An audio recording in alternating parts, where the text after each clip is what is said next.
नमस्कार मित्रों, welcome to fact study S M YouTube channel. तो आज है 7 दिसंबर। तो आज हम अल्टरनेट डेज पे जैसे हम डेली करंट अफेयर्स डालते हैं, तो आज हम 6 और 7 दिसंबर के करंट अफेयर्स के फैक्ट देखते हैं। जितने भी इंपॉर्टेंट क्वेश्चन बन सकते हैं सारे हम इस वीडियो में डिस्कस करेंगे और हर क्वेश्चन से रिलेटेड मैं आपको फैक्ट भी बताऊँगा। तो फिर आप पूरा का पूरा वीडियो आप ध्यान से देखें, है ना, और बहुत ही आपको कॉन्फिडेंट महसूस होगा। तो चलिए पहला क्वेश्चन देख लीजिए। आप पूरा पहले कंटेंट देखिए, उसके बाद खुद डिसाइड करिएगा, ठीक है। पहला प्रश्न है, भारतीय नौसेना दिवस कब मनाया गया? ये प्रश्न है आपका, भारतीय नौसेना दिवस कब मनाया गया? ये 4 दिसंबर को मनाया गया। अब ये नौसेना दिवस 4 दिसंबर को क्यों मनाया जाता है, तो इस बात के पीछे भी फैक्ट है। इसी दिन क्या हुआ था कि ऑपरेशन ट्राइडेंट चलाया गया था इंडियन नेवी के द्वारा, जो कि कराची बंदरगाह को पूरी तरह से तबाह कर दिया था भारत पाकिस्तान युद्ध के समय, ठीक है। तो इसी के लिए इसी दिन ये 4 तारीख को, इसीलिए ये नेवी डे मनाया जाता है, इसीलिए, है ना, 4 तारीख को। और इसके बाद ऑपरेशन पाइथन भी चलाया था नेवी ने ही, तो ये बात भी याद रखिएगा। अगर आपसे प्रश्न आता है ऑपरेशन ट्राइडेंट या ऑपरेशन पाइथन किससे संबंधित है, तो इंडियन नेवी ने पाकिस्तान के विरुद्ध चलाया था ये ऑपरेशंस। तो आप बिल्कुल याद रखेंगे इन फैक्ट्स को। और इसी दिन अंतर्राष्ट्रीय बैंक दिवस भी मनाया जाता है, तो ये भी याद रखिए। इसी दिन का मतलब 4 दिसंबर की बात हो रही है। हाँ, अगला फैक्ट है आपका, आर्थिक व सामाजिक विकास के लिए स्वयंसेवी दिवस। फिर से देखिए, आर्थिक व सामाजिक विकास के लिए स्वयंसेवी दिवस ये 5 दिसंबर को मनाया गया। जैसा कि मैंने बताया आपको कि 6 और 7 दिसंबर के ये करंट अफेयर्स हैं, तो आप पूरा वीडियो को ध्यान से देखिएगा। आर्थिक व सामाजिक विकास के लिए स्वयंसेवी दिवस 5 दिसंबर को मनाया गया। इसका विषय क्या था, तो volunteer now for our future, volunteer now for our future, ये सामाजिक विकास के लिए संघर्ष स्वयंसेवी दिवस का विषय था। और इसी दिन यानी कि 5 दिसंबर को ही विश्व मृदा दिवस मनाया गया, जिसे FAO मनाता है, ठीक है, food and agriculture organisation, FAO, जिसका हेडक्वार्टर रोम इटली के अंदर है। तो बिल्कुल आप याद रखिएगा। आपका अगला प्रश्न है और मोस्ट इम्पॉर्टेंट प्रश्न है, ये बात याद रखिएगा।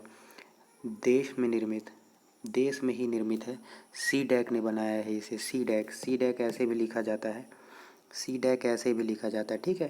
तो CDAC ने बनाया हुआ है। इसका नाम क्या है देसी सर्वर का? अपने रुद्र। अगर आने वाले आपके किसी भी एग्ज़ाम में ये प्रश्न छपा हुआ आपको मिलेगा, ठीक है। तो रुद्र, और इसे CDAC पुणे ने बनाया है, तो ये बात याद रखिएगा।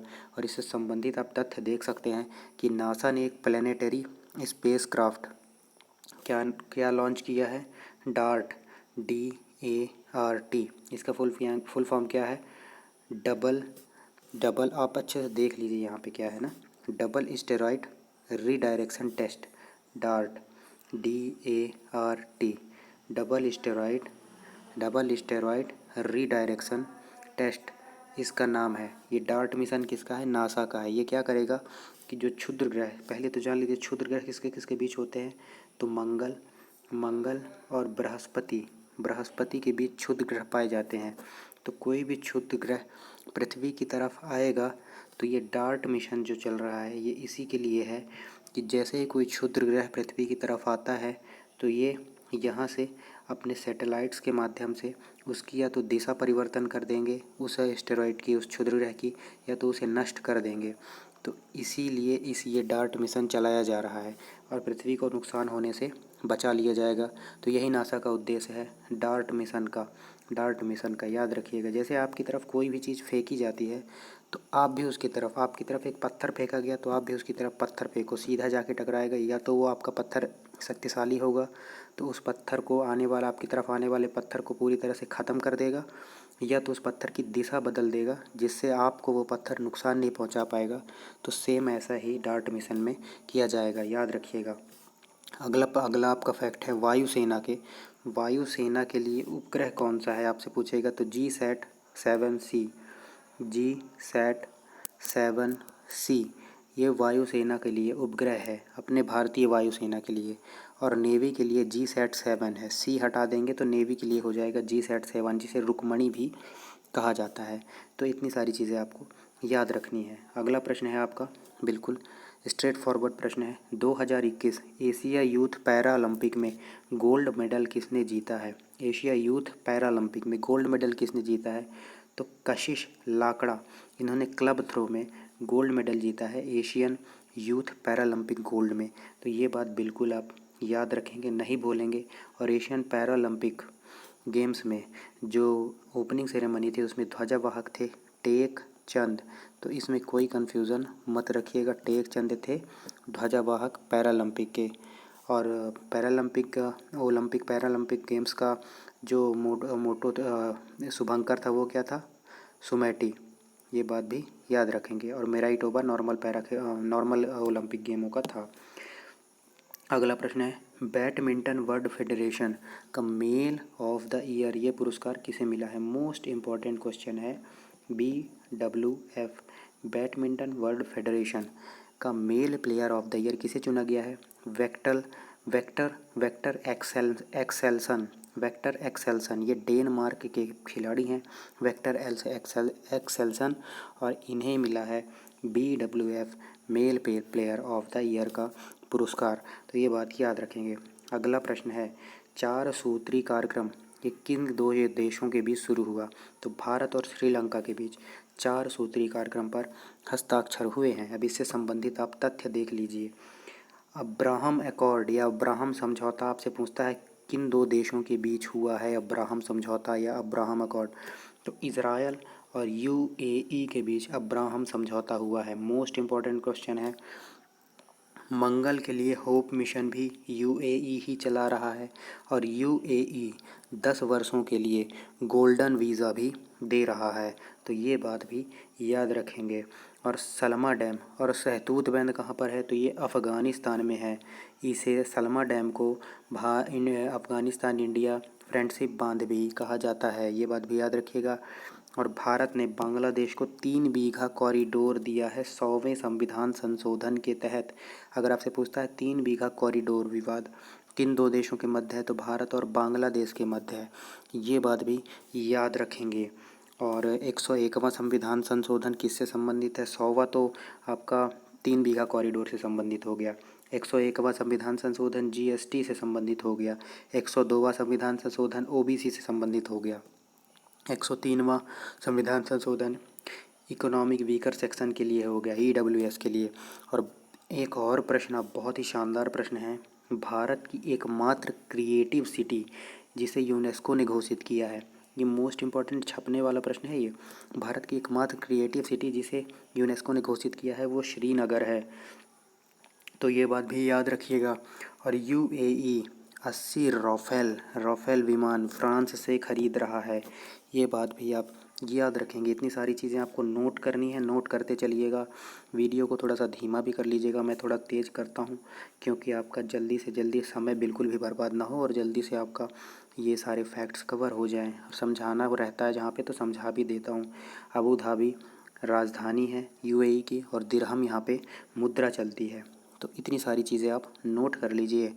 अगला प्रश्न है आपका, national asset reconstruction company limited, national asset reconstruction company limited NARCL के प्रमुख किसको बनाया गया है? तो प्रदीप शाह को national asset reconstruction company limited का प्रमुख बनाया गया है। अब ये नेशनल एसेट रिकंस्ट्रक्शन कंपनी क्या है? तो ये जो NPA होता है नॉट परफॉर्मिंग एसे, जो NPA होता है नॉट परफॉर्मिंग एसे, ये बैंकों पर इतना जान लीजिए आपकी निगेटिव इम्पैक्ट डालता है। ठीक है, ये पैसा बैंकों का फंसा हुआ रहता है। ठीक है, बिल्कुल भी ये बिल्कुल जो परफॉर्म ना कर पाए उसे नॉट परफॉर्मिंग एसे कहेंगे, आप इतना समझ लीजिए। और इसी के सेटलमेंट के लिए ये national asset reconstruction company limited ये कार्य करती है और इसी के प्रमुख बनाए गए हैं प्रदीप शाह। तो ये बात आप याद रख लीजिएगा। इससे संबंधित तथ्य देख लीजिए। तो संसद टीवी, मोस्ट इम्पॉर्टेंट फैक्ट्स हैं सारे के सारे, आप नोट करेंगे सारे के सारे। संसद टीवी के प्रमुख कौन बनाए गए हैं? रवि कपूर, याद रखिएगा। डिज्नी बोर्ड की पहली महिला प्रमुख कौन बनाई गई हैं? तो सुसान अर्नोल्ड, याद रखिएगा। डिज्नी बोर्ड की पहली महिला प्रमुख सुसान अर्नोल्ड को बनाया गया है। Indian debt reconstruction company limited, Indian debt reconstruction company limited के प्रमुख कौन बनाए गए हैं? संजय जैन को बनाया गया है। हाल ही में सारे के सारे बने हैं, याद रखिएगा। और NHAI national highway authorities of India के नए प्रमुख कौन बने हैं? तो अलका उपाध्याय NHAI की नई प्रमुख बनी है। मोस्ट इम्पॉर्टेंट क्वेश्चन है। और अभी किनारा कैपिटल्स है, इसके ब्रांड एम्बेसडर रविंद्र जडेजा को बनाया गया है। ये बात भी याद रखिएगा। अगला प्रश्न है, दस्तावेज पंजीकरण प्रणाली व वनाधिकार ऐप किसने लॉन्च किया है? तो त्रिपुरा ने लॉन्च किया है। त्रिपुरा 3 तरफ से बांग्लादेश से घिरा हुआ राज्य है। और CM बिप्लब कुमार देव हैं त्रिपुरा के। राज्यपाल सत्यदेव नारायण आर्य हो जाते हैं त्रिपुरा के। अगला प्रश्न है, पूर्व CM कोनिजेती रोसैया का निधन हो गया। ये कहाँ के CM थे? तो आंध्र प्रदेश के CM थे, याद रखिएगा। एक बार फिर से देख लीजिए, CM का नाम क्या है पूर्व CM का? कोनिजेती रोसैया इनका नाम है। आंध्र प्रदेश के पूर्व CM थे। आंध्र प्रदेश फलों में टॉप पर है। सब्जियों में टॉप पर कौन है? तो वेस्ट बंगाल सब्जियों में टॉप पर है। कपास में टॉप पर कौन है? तो गुजरात है कपास में टॉप पर। और मूंगफली में भी गुजरात टॉप पर है। मछली उत्पादन में टॉप पर तमिलनाडु है, याद रखिएगा। और अंग जो देते हैं, है ना, अंग डोनिंग में सबसे ज़्यादा तमिलनाडु ही है, नंबर 1 है। ये बात अब याद रखिएगा। सबसे ज़्यादा अंगदान किया जाता है तमिलनाडु में, नंबर 1 है। अगर आप इससे संबंधित तथ्य देख लीजिए तो सबसे उम्रदराज क्रिकेटर, इंग्लिश क्रिकेटर थे ये एलिन ऐश। इनका निधन हो गया हाल ही में। मैसूर घोषणा पत्र क्या है अगर आपसे पूछा जाता है तो आप देख लीजिए मैसूर घोषणा पत्र क्या है। इसमें पंचायतों की सामान्य सेवा को प्रभावी रूप से वितरण करने के लिए 16 राज्यों ने हस्ताक्षर किए हुए हैं। मैसूर घोषणा पत्र इसी से संबंधित है, पंचायतों की सामान्य सेवा में प्रभावी वितरण के लिए संबंधित है मैसूर घोषणा पत्र। आंध्र प्रदेश ने राष्ट्रीय नेशनल जो है नेत्रहीन खिताब भी जीता है, ठीक है, ये बात भी याद रखिएगा। और बेंगलोर की कंपनी है एक बेंगलोर की कंपनी आपको बताने जा रहे हैं, सिक्योरली शेयर, बेंगलोर की फर्म है ये सिक्योरली शेयर। इसको साइबर सुरक्षा ग्रैंड चैलेंज अवार्ड मिला हुआ है। मोस्ट इम्पॉर्टेंट क्वेश्चन है, याद रखिएगा। सारी की सारी चीज़ें नोट कर लीजिए। अगला प्रश्न है, ये भी आने वाले एग्ज़ाम्स में आपके छपने वाला है। दूरदर्शन के अर्थ स्टेशन का उद्घाटन सूचना व प्रसारण मंत्री, खेल मंत्री भी यही हैं, अनुराग सिंह ठाकुर। इससे पहले खेल मंत्री कौन थे? किरण रिजिजू। अब ये कौन है? अब ये न्याय मंत्री हैं, ये बात याद रखिएगा। तो दूरदर्शन के अर्थ स्टेशन का उद्घाटन सूचना व प्रसारण मंत्री अनुराग ठाकुर ने कहाँ पर किया हुआ है? तो गोरखपुर में किया है दूरदर्शन के अर्थ स्टेशन का उद्घाटन। अब इससे संबंधित कुछ तथ्य देख लीजिए। तो राष्ट्रीय विरासत संस्थान नोएडा में बनने वाला है। PM आत्मनिर्भर योजना की शुरुआत कहाँ से की गई? वाराणसी से की गई, इसमें लिखा होगा, देख लीजिए, वाराणसी से की गई है। किस चीज़ की शुरुआत की गई है एक बार फिर से देख लीजिए। PM आत्मनिर्भर स्वास्थ्य योजना की शुरुआत वाराणसी से की गई है। और वाराणसी सबसे स्वच्छ गंगा शहर है, ये बात भी याद रखिएगा। और सबसे तेज़ स्वच्छ शहर कौन है? तो होशंगाबाद मध्य प्रदेश का सबसे तेज़ स्वच्छ शहर है, मतलब सबसे तेज़ी से स्वच्छता की राह पर चलने वाला शहर है। सबसे पहला स्वच्छ शहर कौन सा था? मैसूर था। उसके बाद लगातार 5 बार इंदौर है सबसे स्वच्छ शहर, कोई कन्फ्यूज़न मत रखिएगा। और डिफेंस इंडस्ट्रियल कॉरिडोर कहाँ पर बन रहा है? तो झांसी में डिफेंस इंडस्ट्रियल कॉरिडोर बन रहा है।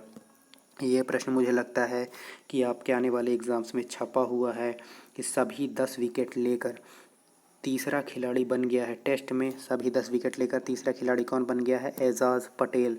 मुंबई में जन्मा है ये बंदा एजाज़ पटेल। इसने भारत का सुपड़ा साफ कर दिया, पूरे के पूरे 10 विकेट लिए। याद रखिएगा, इसमें मयंक अग्रवाल की शानदार शतक भी था। हालांकि भारत जीत चुका है ये मैच बहुत ही लंबे मार्जिन से। तो अब देख लीजिए, भारतीय ज़मीन पर भारत के खिलाफ सबसे ज़्यादा विकेट लेने वाला भी यही बन गया है।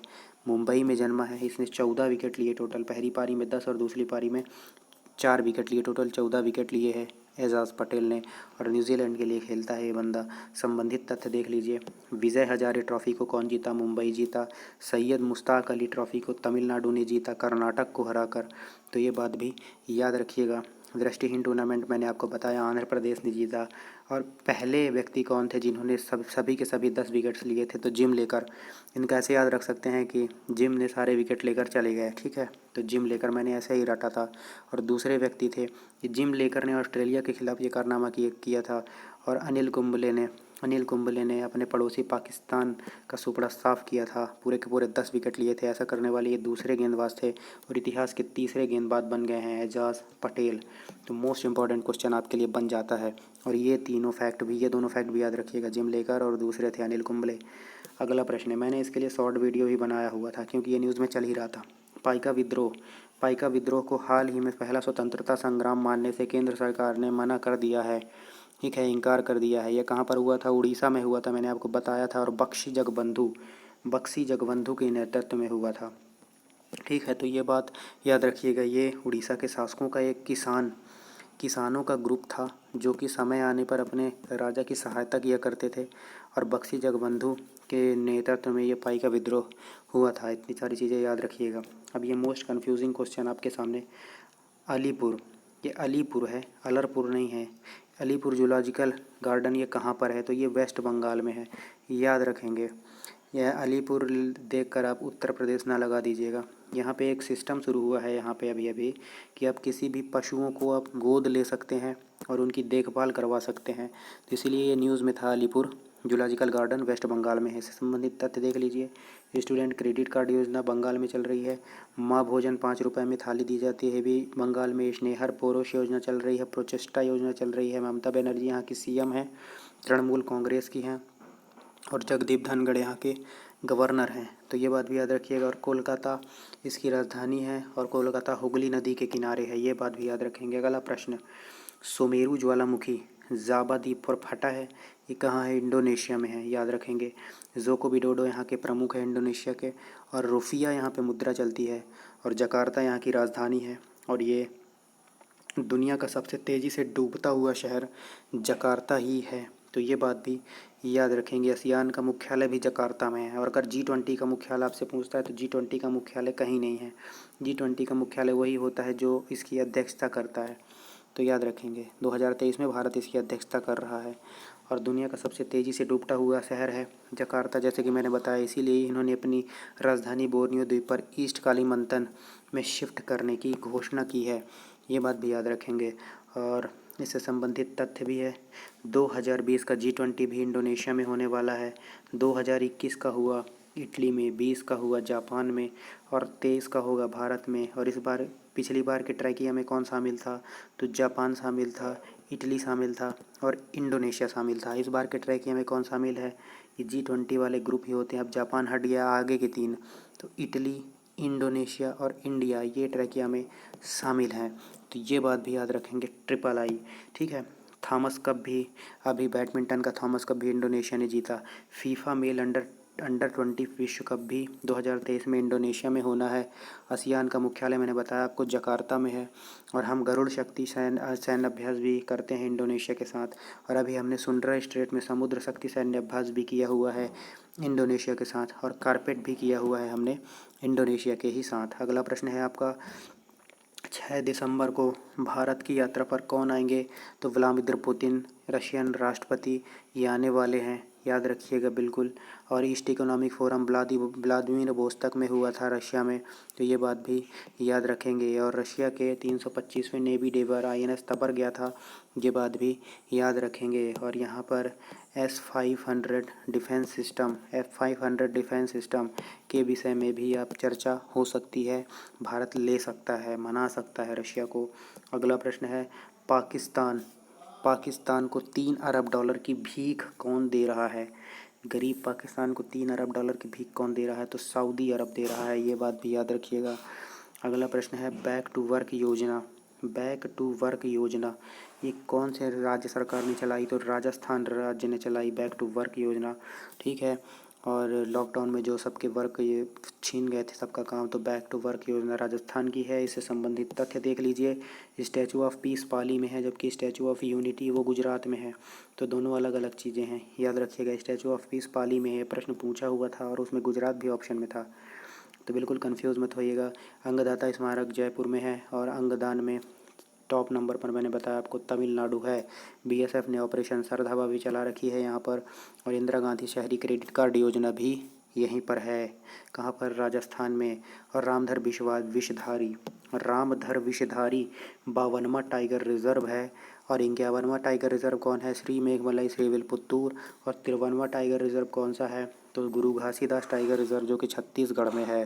इतनी सारी चीज़ें याद रखेंगे। छत्तीसगढ़ लोक अदालत शुरू करने वाला पहला राज्य है, ये बात भी याद रखेंगे। अगला प्रश्न है, अबू धाबी में 5वें हिंद महासागर शिखर सम्मेलन को कौन संबोधित किया था? हमारे विदेश मंत्री सुब्रमण्यम जयशंकर ने संबोधित किया। अगला प्रश्न है, वेतन दर सूचकांक का नया आधार वर्ष कौन सा है?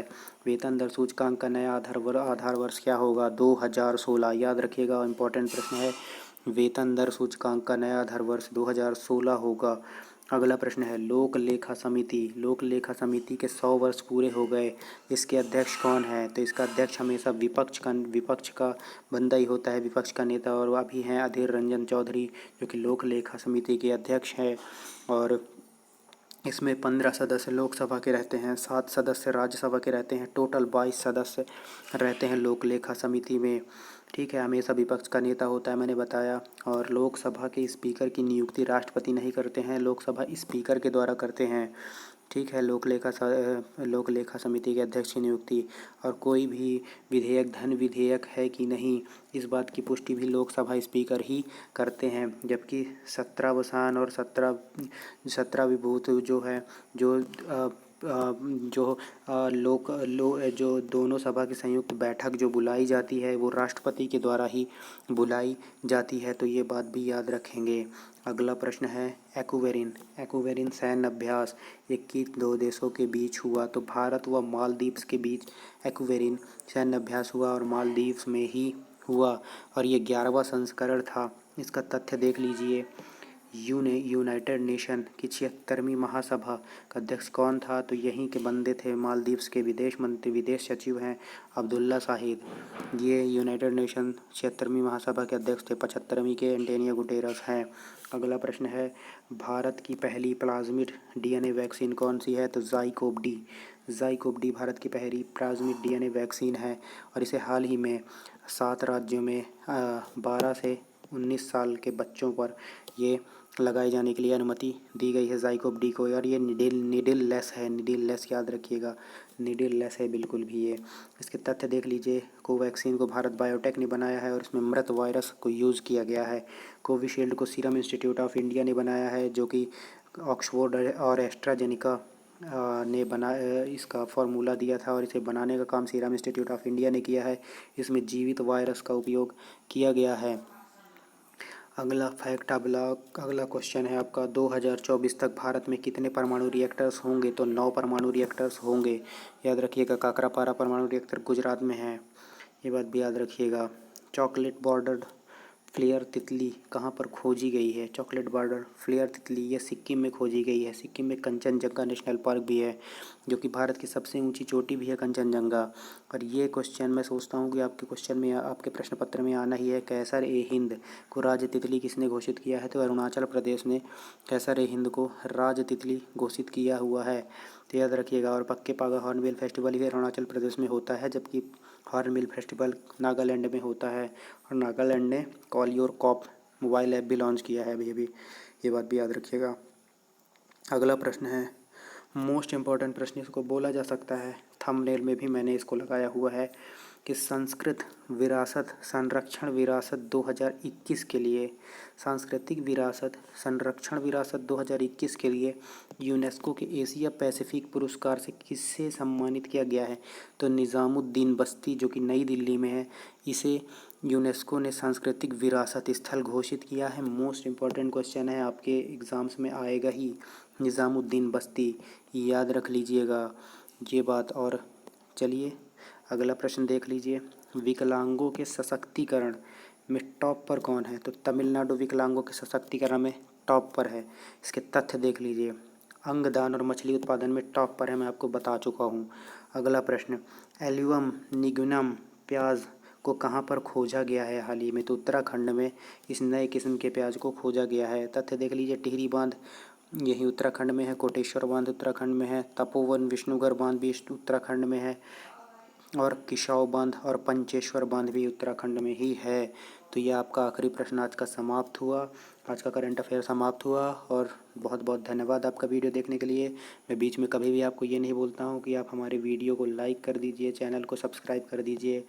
अगर आपको कंटेंट अच्छा लगा हो तो वीडियो को लाइक करिए, चैनल को सब्सक्राइब करिए। अब मैं बोल रहा हूँ क्योंकि ये मेरा कर्तव्य है बोलना, और आप खुद देख रहे होंगे कि इतने ज़्यादा फैक्ट आपको कोई नहीं बताता और फालतू के फैक्ट एक भी नहीं है। इसमें सारे के सारे इंपॉर्टेंट फैक्ट ही हैं जो आपकी परीक्षा की दृष्टि से बहुत ज़्यादा इंपॉर्टेंट है। आप हमें सपोर्ट करिए, आपको विश्वास दिलाता हूँ मैं कि आपका एक भी प्रश्न आपके एग्ज़ाम से बाहर ही नहीं जाएगा। इस वीडियो के बाद आप कोई सा भी टेस्ट, आप वीकली टेस्ट देकर देख लेना, कोई सा भी करंट अफेयर्स का आपका एक क्वेश्चन बाहर चला जाए तो आप बता देना मुझे। चलिए, तो बहुत बहुत धन्यवाद आपका वीडियो देखने के लिए। आपका दिन शुभ हो। जय हिंद, जय भारत।